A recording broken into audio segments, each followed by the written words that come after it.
시인 홉킨스라고 하는 분이 수녀원이라고 하는 시를 지었습니다. 나는 가고 싶어요. 봄이 사라지지 않는 곳으로. 무서운 우박이 날지 않으며 몇 송이의 백합화가 피어나는 들판으로 가고 싶어요. 아름다운 시죠. 사람들은 장미꽃이 우거진 아름다운 숲속에서 살고 싶을지도 모르죠. 저는 5월 어느 날 집 가까이 있는 길을 산책하고 있었습니다. 마치 물타리 옆을 지나는데 장미꽃이 너무 아름다웠어요. 그래서 제가 장미꽃에 반해가지고 물었죠. 얘들아, 너희들 너무 아름답다. 그런데 질문이 있는데 왜 가시는 그렇게 가지고 태어났냐? 사람들이 너희들 꺾지 못하게 하기 위해서 그러냐? 그렇게 물었습니다. 그러니까 이렇게 대답하는 것이었어요. 사람들을 우리를 꺾지 못하게 하는 목적이 아니고요. 아름다움이라고 하는 것은 늘 고통과 함께 오는 것임을 사람들에게 알려주고 싶어 그래요. 저는 그들이 말하는 소리를 들으면서 산책을 하면서 가시에 대해서 묵상하게 됐습니다. 왜 가시가 있는 것일까? 사도 바울은 오늘 본문에 나오면서 이 가시에 대해서 이야기합니다. 우리는 사도 바울을 잘 알죠. 사도 바울은 많이 배웠고 또 주님을 위해서 선교를 열심히 했습니다.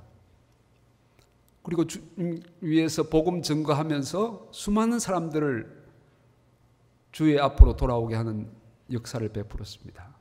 많은 환자를 고치고 심지어 죽은 유두고라고 하는 청년을 살리기도 하고 사람들이 바울에게서 앞치마를 가지거나 수건을 가져서 다른 사람 위에 놓고 기도하면 낫는 놀라운 역사도 있었습니다. 사도 바울이 지금 살아있다면 우리들은 그를 어떻게 부를까요? 슈퍼맨이라 아마 그렇게 부를지도 모르죠. 그런데 이 슈퍼맨 사도 바울에게 고민이 있어요. 그 고민은 자기 몸에 병이 있다는 것이죠. 무슨 병인지는 모르지만 그 병을 한마디로 가시라 이렇게 표현하고 있습니다. 고린도후서 12장 7절을 같이 읽을까요? 시작. 여러 계시를 받은 것이 지극히 크므로 너무 자만하게 하지 않게 하시려고 내 육체의 가시 곧 사탄의 사자를 주셨으니 이는 나를 쳐서 너무 자만하지 않게 하려 하심이라. 아멘. 사도 바울 스스로 생각하기도 좀 이상했을 것입니다.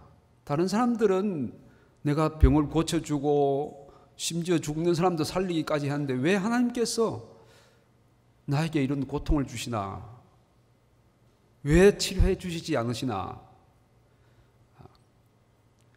그게 무슨 병일까? 학자들은 여러 가지를 이야기합니다.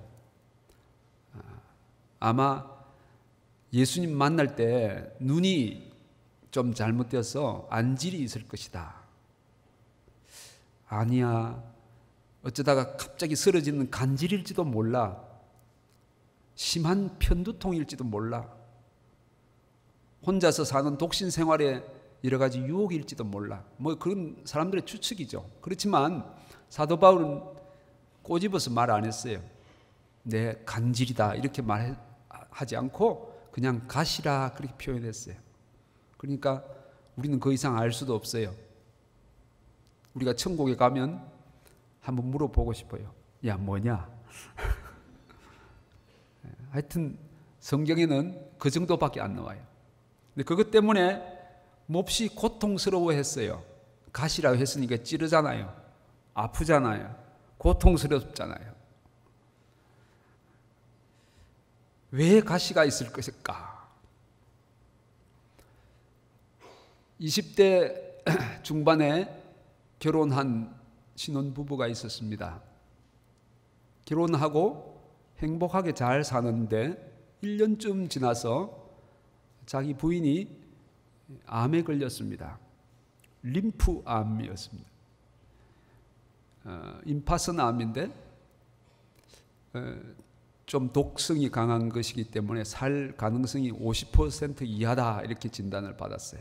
그들은 교회를 열심히 나가는 크리스찬이었는데 하나님 앞에 그렇게 기도합니다. 하나님, 왜 우리에게 이런 아픔을 주시나요? 우리가 행복하게 사는 것이 싫으세요? 제가 섬기던 몽골의 교인들이 한 100명 정도 있었는데 그 중에 한 30대 초반에 신혼부부가 있었습니다. 하나님 앞에 기도해서 아들을 얻었어요. 근데 아들이 너무 귀엽게 잘 자라는데 돌 가까이 돼서 어느 날 갑자기 시름시름 앓더니만 그냥 세상을 떠나고 말았어요. 그 아들을 화장을 하고 함께 산으로 가서 그 뼈를 뿌리면서 저에게 질문을 합니다.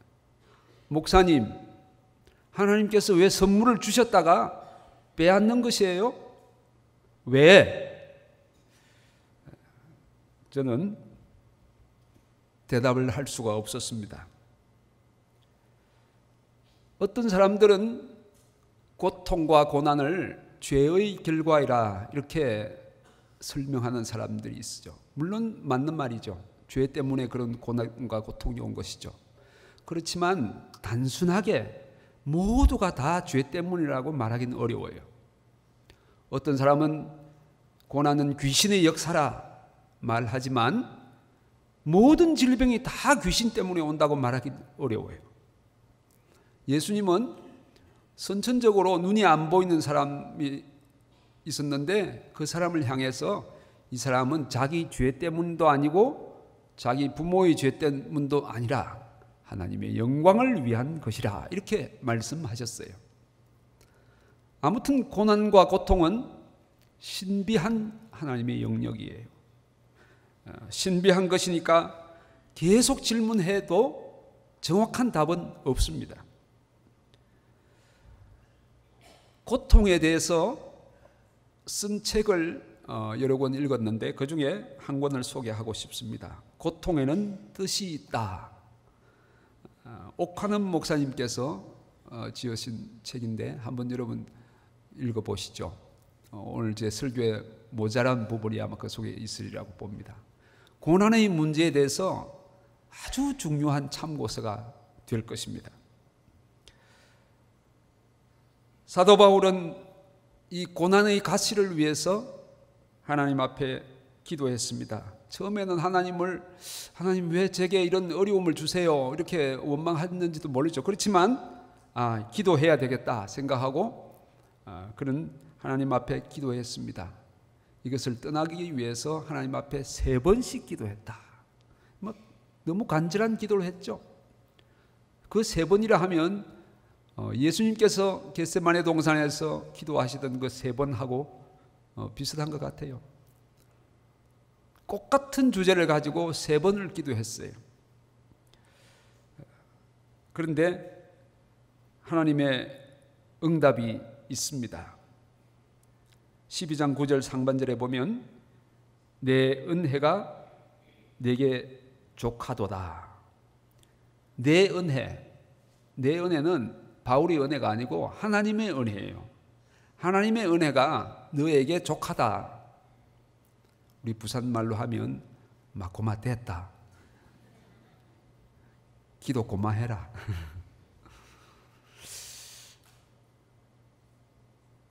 그 말을 듣고 바울은 아마 좀 섭섭했는지도 모르겠습니다. 우리가 하나님 앞에 기도할 때 하나님의 응답은 3가지로 나타납니다. 첫 번째는 파란불이 오는, 신호등에 파란불이죠. 예스, 그래 줄게. 하나님의 응답은 긍정적인 응답일 수 있습니다. 길이 열리고 문제가 해결되는 기도의 응답입니다. 물론 그런 응답도 많죠. 두 번째는요, 노란불이 올 때가 있어요. 노란불은 신호등에 기다리라, 기다리세요. wait, 기다리라. 우리는 6개월을 기다려야 할지 1년을 기다려야 할지 10년을 기다려야 할지 몰라요. 시간은 잘 모르고 하여튼 기다리는. 근데 바울이 받은 응답은 그건 노란불도 아니에요. 꽃표, no, 안 돼. 그 부정적인 응답을 받았어요. 내 은혜가 내게 족하다. 이유는 내 능력이 약한 데서 온전하여진다. 그 이유를 주시면서 노라고 하는 대답이 났습니다. 하나님은 고난에 대한 이유를 분명하게 설명하지 않으시지만 하나님은 고난을 선용하시는 하나님이세요. 하나님은 교만을 방지하기 위해서 쓰십니다. 사도 바울은 사실은 교만할 수 있는 조건이 많이 있어요. 많이 배웠죠. 열심히 선교했죠. 하나님의 놀라운 은혜를 체험했죠. 이 정도만 해도 우쭐우쭐 할 수 있잖아요. 그런데 사도 바울이 원래 부드러운 사람이 아니고요, 좀 강직한 사람이에요. 뭘 보면 알 수 있냐 하면 사도 바울이 안디옥에 있을 때 베드로가 안디옥을 찾아왔어요. 그래서 그 안디옥 성도들 이방인들과 같이 식사를 하는 중에 있었는데 마침 예루살렘에서 손님이 왔어요. 오니까 이 베드로는 식사하다가 말고 슬그머니 꽁무니를 빼고 도망갔어요. 왜냐하면 이방인들과 같이 식사하는 것이 꼬투리 잡힐까 봐 그런 거예요. 그러니까 사도 바울이 뭐라고 했어요? 예수님의 수제자인 베드로를 향해서 호되게 나무랐어요. 그럴 수가 있냐고. 아주 강한 성격이죠. 부드럽게 해도 되는 텐데 아주 강하게 그랬어요.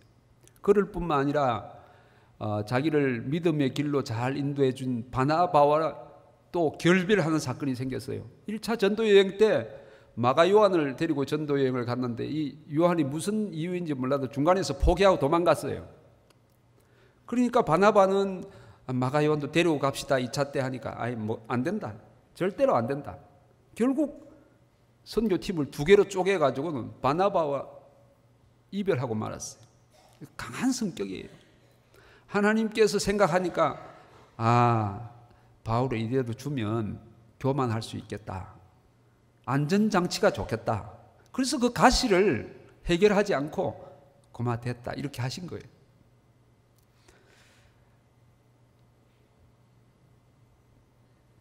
하나님은 가시를 때때로 훈련의 도구로 쓰실 때도 있습니다. 하나님은 교만한 모세를 훈련시키고자 광야에서 40년 동안을 훈련하셨습니다. 이 훈련이라고 하는 것은요, 힘들죠. 어렵습니다. 군에 갔다 오신 우리 남성분들은 잘 아시죠? 힘들어요. 저도 군에 가서 훈련을 받았는데 비교적 쉬운 훈련을 받았습니다. 저는 군의관 출신인데 한 4주 정도 훈련하고는 중위 계급장을 붙여주더라고요. 이야, 그런데 다른 뭐 삼상한 학교, 육군 상한 학교는 뭐 이렇게 그렇게 안 되죠. 소위 하나 따기 위해서 얼마나 고생을 합니까? 그런데 군의관이 하는 일은 다른 일이니까 그런 훈련이 조금 받는 거죠. 여러분 실미도라고 하는 영화를 보셨는지 모르겠는데 그 실미도라고 하는 영화는 북파공작원, 우리나라에서 북쪽으로 파송해서 공작을 하는 북파공작원들을 훈련하는 그런 훈련을 하는 장면이 나오잖아요. 그 훈련 장면이 어때요? 훈련하다가 사람들이 떨어져 죽어요. 죽으면 죽은 채로 두고 그냥 훈련을 계속하는 거예요. 생사를 넘나드는 훈련을 받습니다. 여러분 가운데 혹시 하나님 너무 심해요. 너무 어려워요. 너무 힘들어요. 왜 이런 어려운 훈련을 시키시는 거예요? 그렇게 질문하시는 분이 계시면 특별하게 쓰시려고 그래요. 특별하게 요긴하게 쓰시기 위해서 특별한 훈련을 시키시는 줄 믿습니다. 그런 거로 어려운 일을 당할 때, 힘들 때 하나님의 훈련이 있구나 이렇게 생각하시고 잘 기쁨으로 받으시기를 축복합니다. 하나님께서는 변화의 수단으로 또 사용하시기를 원합니다. 우리가 보통 자아가 강한 사람들이 아닌 걸 아시거든요. 그래서 그 고통의 가시를 통해서 우리를 조금씩 변화시키기를 원해요. 사람들이 고난을 당하면 조금씩 변합니다. 욥은 고난을 당하면서 이렇게 하나님 앞에 기도했습니다. 나를 단련하소서. 내가 정금같이 나오리다. 여러분, 금광석이요, 금을 포함한 돌이 뜨거운 불 속에 들어가야 돼요. 그 용광로 속은 1700도 뜨거운 불 속에 들어가서 아이고 못 견디겠다 할 때 주르륵 순금이 나오는 거예요. 순금도 종류가 있어요. 금도 종류가 있는데 불순물이 조금도 없는 이 금은요, 이렇게 얼굴을 대면 거울처럼 자기 얼굴이 비친다고 그래요. 우리가 고난을 계속해서 감당할 때 우리의 인격이 그리스도의 모습처럼 바뀌는 것입니다. 우리가 아직까지 불순물이 있기 때문에 하나님께서 우리를 깨끗하게 하고 조금 더 변화시키기 위해서 고난의 가시를 주시는 줄 믿습니다. 그런 거로 고난이 올 때 너무 섭섭하게 생각하지 말고 기쁘게 생각하시기를 축복합니다. 이 진주 조개에 대한 이야기를 여러분 아시죠? 진주 조개가 이렇게 바다 속에 있는데 물을 이렇게 먹는데 하루는 모래가 이렇게 날카로운 모래가 들어오는 거예요. 그렇게 딱 닿는데 이 모래가 자꾸 살을 찌르는 거예요. 그러니까 조개가 생각하기를 괴롭다. 어떤 놈이 들어왔냐. 그러고는 괴로워하는 것을 좀 줄이기 위해서 그 분비물을 분비하는데 그것이 자꾸 분비를 하다 보면 나중에 그것이 영롱한 진주가 된다는 거 아닙니까? 고난이 나중에 진주가 되는 거예요. 그래서 여러분 고난을 잘 견디시기를 바랍니다.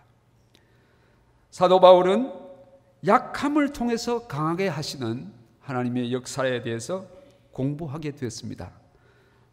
12장 10절 말씀을 같이 읽을까요? 시작.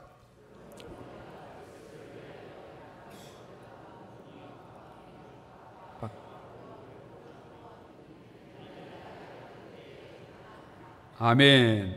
이는 내가 약한 그때의 강함이라. 이 진리를 배웠다는 거죠. 내가 약할 때가 강하다. 하나님의 그 기도의 응답을 듣고 나서는 내가 약할 때 하나님께서 강하게 역사하신다. 그전에는 이걸 몰랐어요. 이 진리를 깨닫기까지는 상당히 시간이 많이 걸렸어요. 내가 약할 때 강하다. 왜냐하면 나의 지식이나 나의 자랑이 나타나지 않고 오직 하나님께서 나타나시게 하기 위해서 그렇습니다. 예수님이 제자들을 보면 다 약한 사람을 예수님께서 뽑았었어요. 왜냐하면 하나님의 능력이 그들을 통해서 나타나시기 위함이거든요. 그런 거로 우리는 이 약함을 통해서 역사하시는 하나님의 역설적인 진리에 대해서 공부를 하고 체험을 해야 됩니다. 얼마 전에 몽골에서 오신 우리 선교사 한 분이 저희 집에 와서 이야기를 나누는 가운데 간증을 하는 이야기를 들었습니다.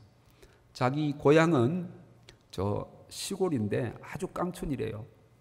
근데 그 고향 교회에 방문했더니만 교인이 12명, 13명 뭐 할아버지 할머니들 그렇게 교인이래요.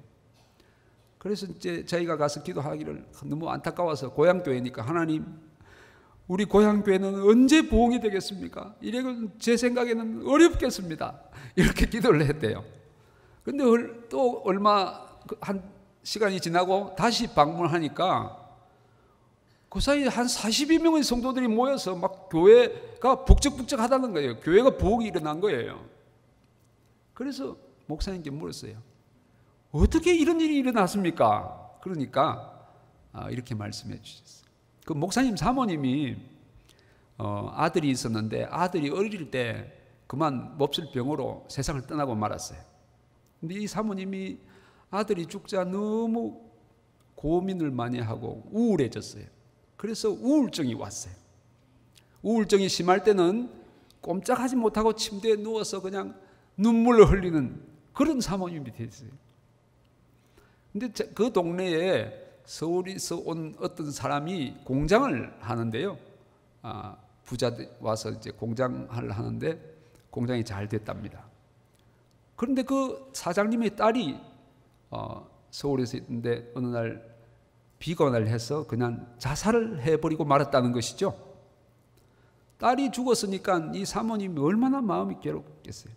그럴 뿐만 아니고 어느 날 이 공장이 불이 나가지고 그냥 타버렸어요. 이 사모님, 목사님 사모님이 이제 그 공장에 가서 위로를 한 거예요. 위로라고 해봐야 뭐 특별한 말이 없고 가서 울었대요. 우는데 이 사모님이 우울증의 주특기가 우는 거 아닙니까?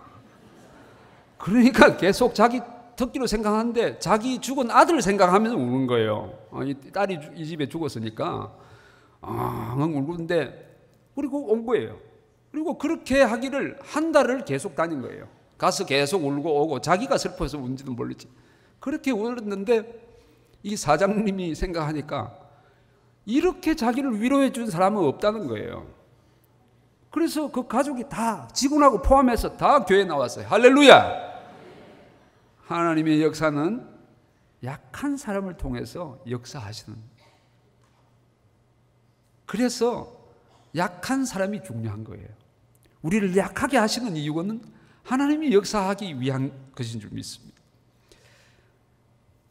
사도 바울은 가시를 안고 기뻐하는 사람이 됐다. 이렇게 고백하고 있습니다. 12장 9절 하반절 말씀 같이 읽을까요? 시작. 그러므로 도리어 크게 기뻐함으로 나의 여러 약한 것들에 대하여 자랑하리니 이는 그리스도의 능력이 내게 머물게 하려 함이라. 아멘. 가시 처음에 아팠어요. 괴로웠어요. 힘들었어요. 하나님 앞에 기도했습니다. 근데 하나님의 응답이 고마됐다 그랬잖아요.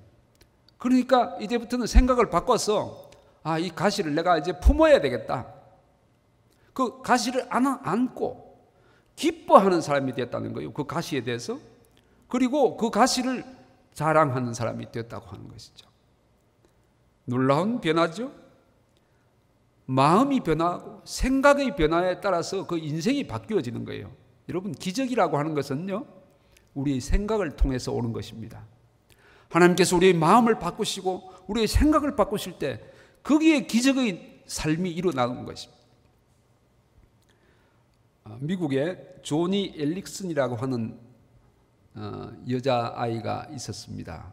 이 여자아이는 아주 부잣집에, 농촌에서 부잣집에서 말을 타고 수영하고 뭐 이렇게 지내는 애였는데 10대의 때가 되었는데 막 말을 타고 즐기다가 여름에 너무 더워서 이제 언덕에 올라가서 강으로 이렇게 뛰어내리는 다이빙을 했대요. 다이빙을 탁 하는데 그만 그 밑에 물속을 잘 살피지 않고 했는데 그 밑에 뾰족한 바위가 있어서 그냥 목을 거기에 처박아 넣었다는 거죠. 그래서 척추마비, 전신마비 환자가 된 거예요. 그래서 병원에 입원했습니다. 병원에 입원해서 의식을 차려보니까 그렇게 됐습니다. 55kg 이렇게 나간 몸이 이제는 30kg 뭐 가까이 이렇게 됐어요. 몰골이 형편이 없어요. 그래서 나를 좀 죽게 해달라. 나 죽고 싶다. 나 이대로 살 수 없다. 그래도 죽을 수가 없어요. 죽게 해야 되는데 죽을 수가 없어요. 그렇게 지냈는데 어떤 사람이 전도하러 왔어요. 전도하러 와서 이렇게 말하는 거예요. 예수님이 이 땅에 오신 것은 생명을 얻게 하고 풍성한 삶을 얻게 하기 위해서 왔습니다. 그렇게 말씀을 남기고 갔어요. 그러니까 풍성한 삶, 내가 이렇게 평생 누워서 사는데 무슨 풍성한 삶이냐고 비웃었습니다. 그렇게 비웃다가 2년 3년 세월이 또 흘렸어요. 근데 또 그 전도인이 왔어요. 이렇게 또 전도했어요. 예수님께서는 십자가에 달려 돌아가시면서 전신이 마비됐어요. 자매를 위해서 말이에요. 그리고 그 말 맞잖아요. 예수님 십자가에 달리실 때 마비돼서 돌아가셨죠. 그러니까 이 전신 마비 환자의 입장에서는 그게 가슴에 와닿았어요. 아, 나를 위해서 예수님이 마비가 되셨다고? 은혜를 받았어요. 하나님께서 그 순간에 그 여인의 마음을 만지셨어요. 그리고 그가 하나님 앞에 기도하기 시작했어요. 자기에게 있는 현실 그대로를 받아들였어요. 나는 움직이지 못하는 척추 전신 마비 환자지. 그래도 하나님께서 나에게 생명을 주시고 감사한다고 생각이 바꾸어지기 시작했어요. 휠체어를 타고 이제는 웅변 학원에 다니면서 웅변을 공부하게 됐어요. 그래서 유명한 웅변 강사가 됐답니다. 그리고 붓을 가지고 입에 물고 그림을 그리는데 구술화가죠. 유명한 구술화가가 되었답니다. 주님 때문에 행복한 사람이 되었대요. 여러분, 조건이 바뀐 게 있습니까? 그대로예요. 전신마비 환자 그대로예요. 바뀌어진 것이 있다면 생각과 마음이 달라집니다. 그것이 기적이에요. 여러분, 우리 인생을 사는데 기적은 우리 마음에서 일어나는 거예요. 우리 생각에서 일어나는 거예요. 하나님께서는 고난의 가시를 바라보는 우리의 마음, 우리의 생각을 바꿔놓는 것입니다. 그것이 놀라운 축복이 되는 것입니다. 사도 바울은 가시를 안고 기뻐하며 하나님의 일을 감당합니다. 옛날보다 훨씬 더 많은 하나님의 역사를 감당할 수 있었습니다. 그는 자기를 자랑하지 않고 이제는 십자가만 자랑하는 사람이 되었습니다. 하나님께서 부르시는 곳에 순종하는 사람이 되었습니다. 하나님께서 에베소로 부르시고 에베소를 복음 하나님의 말씀으로 점령하고 고린도의 주의 말씀을 전하면 고린도의 주의 복음을 증거하며 복음을 점령합니다. 맨 마지막에 그는 로마로 향하게 되는데 죄수의 옷을 입고 로마로 향하게 되잖아요. 그 약하고 불쌍한 죄수의 몸으로 하나님께서는 그를 로마로 보내십니다. 그 몸 속에 여전히 육체의 가시가 있겠죠. 그렇지만 하나님께서는 신비하게 그 약함을 통해서 역사하십니다. 한번 생각해 보세요. 바울이 죽이려 하는 사람이 30여 명이 먹지도 않고 언제 죽일지도 모르고 기다리고 있는데 혼자 자기 돈으로 다니면 언제 죽을지도 몰라요. 근데 군사가 다 자기를 보호해주고 차비 없이 무료로 배 태워주고 먹여주고 할렐루야. 하나님의 역사는요 놀랍습니다. 사도 바울은 로마에 가서 복음을 전했습니다. 온 세계의 중심에 복음의 원자폭탄 사도 바울을 떨어뜨리셔서 온 세계를 하나님의 복음으로 점령해 주신 하나님의 신비한 역사는 가시에서 시작된 것이에요. 가시를 안고 기뻐하다가 가시를 자랑하다가 주의 복음을 증거하는 사람이 된 것이죠. 그 후로 사도 바울은 읽어보면 이 가시에 대한 이야기가 없어요. 가시에 대한 이야기 안 나와요. 가시 그런 이야기 없어요. 그런데 한 가지 이야기 나오는 건데 그것은 갈라디아서 6장 17절입니다. 같이 한번 읽어볼까요? 시작. 이후로는 누구든지 나를 괴롭게 하지 말라. 내가 내 몸에 예수의 흔적을 지니고 있노라. 아멘. 사도 바울은 이 가시 때문에 괴로워했어요. 너무 괴롭다. 고통스럽다. 왜 안 고쳐주실까 하다가 하나님의 음성을 들었죠. 그 가시를 안고 기뻐하고 받아들이게 됐어요. 그런데 이제는 가시뿐만 아니라 주님을 위한 고통의 가시를 찾아 나서는 사람이 됐어요. 여기 보면 내 몸에 그리스도의 흔적, 예수의 흔적을 지니고 있다. 이 흔적이란 말은요, 헬라어로 스티그마라 합니다. 같이 한번 따라해 볼까요? 스티그마. 스티그마는 뭐 우리 어때 다쳤을 때 나중에 흉터 나면 그게 스티그마예요. 그 스티그마를 자랑하는 사람이 됐다 그래요.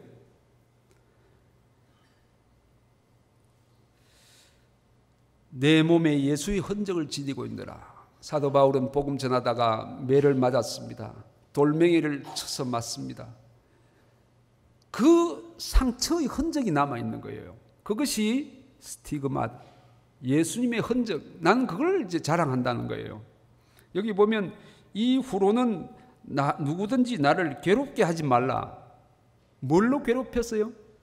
고린도 교인들도 그렇고 다른 교인들이 사도 바울은 예수님의 12제자에도 안 들어갔는데 자기가 뭐 사도라고 이러는데 이 진짜 사도인지 모르겠다. 뭐 이런 말을 자꾸 했거든요. 그러니까 내가 사도된 것은 내 몸에 있는 흔적을 보면 안다. 그것이 증명해. 내 몸에 예수의 흔적을 지니고 있기 때문에 누구든지 나를 괴롭게 하지 말라. 그 말이에요. 나는 확실한 사도다. 확실한 예수님의 종이다. 그 말이에요. 우리 몽골에는 가축이 많습니다. 가축이 많은데 뭐 말도 있고 소도 있고 이런데 이게 말이 이렇게 어릴 때 조금 크면 말 주인은 보통 이제 말 뭐 1000마리, 2000마리 이렇게 3000마리 이렇게 키우거든요. 그러니까 이 말 주인은 자기 말 표시를 하기 원해요. 그래가지고 일정하게 크면 쇠에다가 자기가 표시하는 뭐 시어자든지 이영이든지 이렇게 표시를 해요. 해가지고 그걸 불에다가 쉬 달린 다음에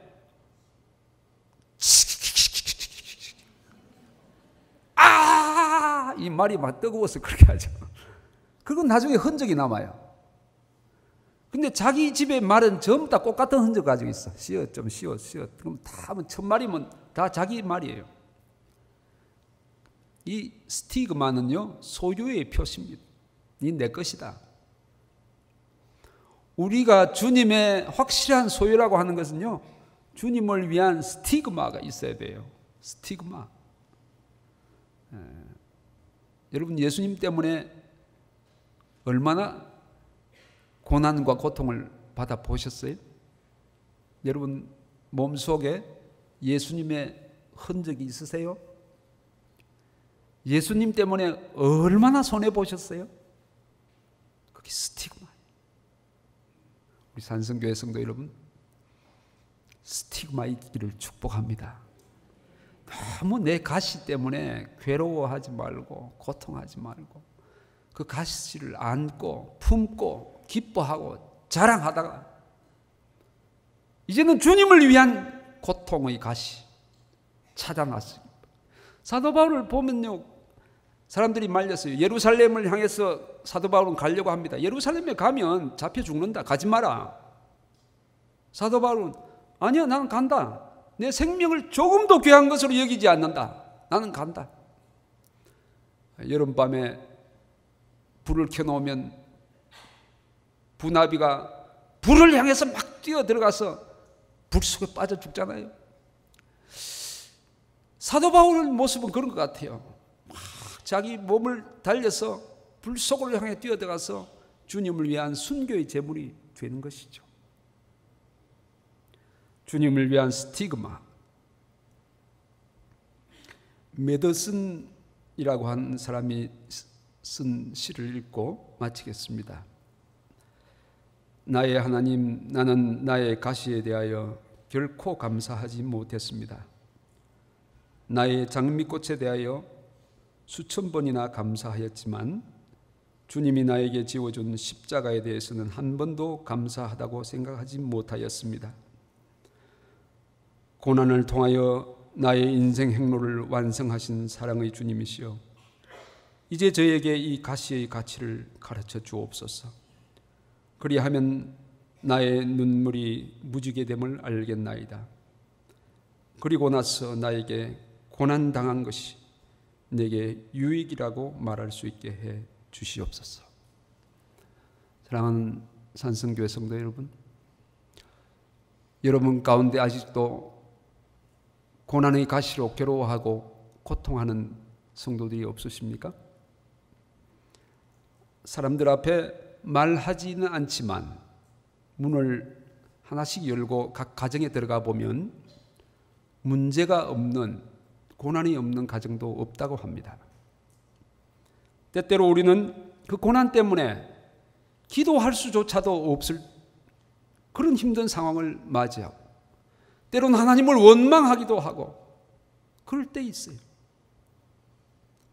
하나님 왜 내게 하필 나에게 이런 고난을 주십니까? 하나님 나를 사랑하지 않습니까?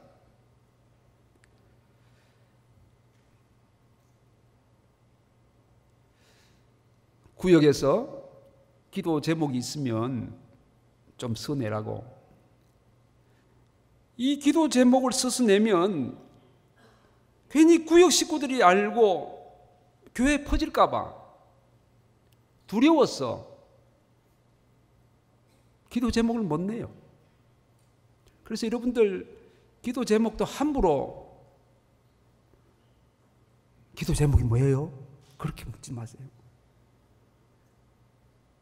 가시가 말이요, 조금만 걸려도 아파요. 가시에 찔린 사람, 가시를 괴로워하는 사람은요, 고난 가운데 있는 사람은 보통의 만짐에도 감당할 수가 없이 아파요. 견딜 수 없어요. 오히려 그 사람들 아무 말 하지 않고 품어주시고 위에서 기도해 주시기 바랍니다. 고난 가운데 있을 때 먼저 고난의 가시를 받아들이세요. 인정하시길 바랍니다. 하나님께서 이 고통의 이유가 반드시 있을 것이다. 고통은 변장한 축복이라고 그랬어요. 옷을 갈아입고 왔지만 나중엔 다른 옷을 입으면 축복이 될 줄 믿습니다. 고난의 시간을 잘 견디시기를 축복합니다. 그리고 그 고난의 가시를 기뻐하시고 자랑하시길 바랍니다. 그것이 기적이에요. 하나님은 우리에게 고난을 제거해 주시지는 않으시지만 고난을 견딜 수 있는, 고난을 기뻐할 수 있는 성령님의 은사를 주시는 분이십니다. 할렐루야. 하나님의 놀라운 비밀입니다. 예수님께서 겟세마네 동산에서 기도하셨잖아요. 이 십자가를 물러가게 해주세요. 똑같은 기도를 3번 하셨어요. 죽게 될 정도로 고민했다고 그랬어요. 그때 하나님께서는 그 고난을 제거해 주셨습니까? 아니에요. 그런데 하나님은 천사를 보내주셔서 힘을 돕더라. 그것을 감당할 수 있는 성령의 은혜를 주신 줄 믿습니다. 오늘도 하나님은 성도들에게 성령의 은혜를 부어주셨어. 아니야, 이젠 내가 고난을 찾아가야지. 주님을 위한 고난이 어디 있나? 오히려 주님을 위한 고난을 찾아놨으면서 내 몸의 스티그마, 주님을 위한 상처, 그것을 오히려 찾아서 갈급해하고, 내 몸에 주님을 위한 상처가 있다면 그게 진정한 그리스도인입니다. 진정한 주님의 사람인 줄 믿습니다. 주님을 위한 스티그마, 그 상처는 주님 이 땅에 다시 오실 때 찬란하게 빛날 것입니다. 주님께서 그를 갚아주실 것입니다. 고난 때문에 흘린 수많은 눈물이 나중에는 영롱한 무지개가 될 줄 믿습니다.